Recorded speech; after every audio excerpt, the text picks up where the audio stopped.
மதுரை மாநகராட்சியின் மாமன்ற கூட்டம் மக்களுக்கான மாமன்ற கூட்டம் இன்று நடைபெற்றது.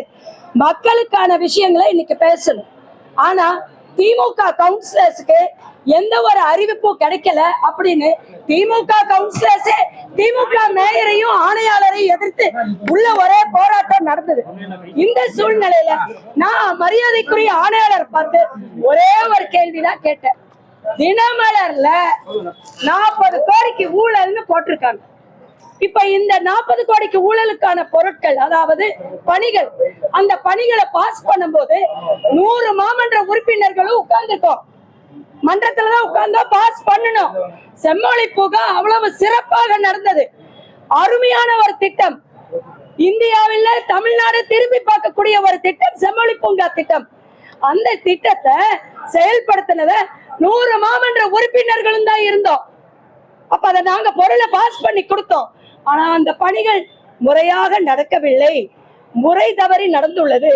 அந்த பணிகளுக்குண்டான பில் பாஸ் பண்ணதுல 40 கோடி ஊழல் நடந்திருக்குன்னு ஆடிட் சொல்லியிருக்காங்க.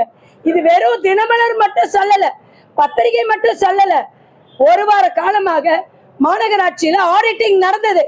ஆடிட்டிங் ரிப்போர்ட்ல வந்திருக்கு. அப்போ இந்த ஊழலை நான் என்ன கேட்டேன் மன்றத்துல, ஆணையாளர் அவர்கள் விளக்கம் கொடுங்க, நாங்க சம்பந்தப்பட்டிருக்கோம், எங்களுக்கு விளக்கம் கொடுங்கன்னு கேட்டோம். இதுல என்ன தப்பு இருக்குங்க?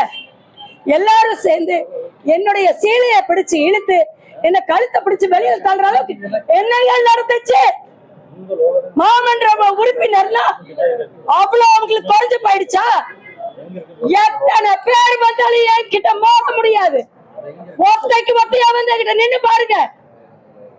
கரைப்படியாத கைகளான என்னுடைய தந்தையார் அவர்கள், முன்னாள் மேயர் காலடி வெங்கடாஜல் அவர்கள் மகள் சொல்கிறேன், மார்த்தட்டி சொல்லுவேன். காங்கிரஸ்காரங்க நேர்மையானவங்க, உண்மையானவங்க. எங்கள் மாநில தலைவர் மாணிக் தாகூர் என்ன பிரச்சாரமே பண்ணிட்டு இருக்காரு. நெஞ்சம் நிமிர், நேர்மையாக இரு, லஞ்சம் தவிர. என்ன நினைச்சிட்டு இருக்கீங்க? எங்களுடைய மாண்புமிகு முதலமைச்சர் விஜய் சாருக்கு இந்த விஷயம் தெரிஞ்சதுன்னா உள்ளத்துக்கு போடுவாரு. அவ்வளவு தைரியமா? யார் மேல கை வைக்கிறீங்க? காங்கிரஸ்காரி மேல கை வச்சிருக்கீங்க. சும்மா விட மாட்டோம், வன்மையாக கண்டிக்கின்றேன். இதுக்காக என்ன வெளிநடப்பு செஞ்சிருக்காங்க. காங்கிரஸ் அனைவரும் வெளியில போங்கன்ட்டாங்க. என்ன தைரியத்துல அப்படி சொல்றாங்க? என்ன தப்பு செஞ்சோம்? மக்களுக்காக தானே கேட்டுட்டு இருக்கோம். நாங்க பொறுப்பெடுத்துக்க முடியாது தவறாக பில் பாஸ் பண்ணதுக்கு.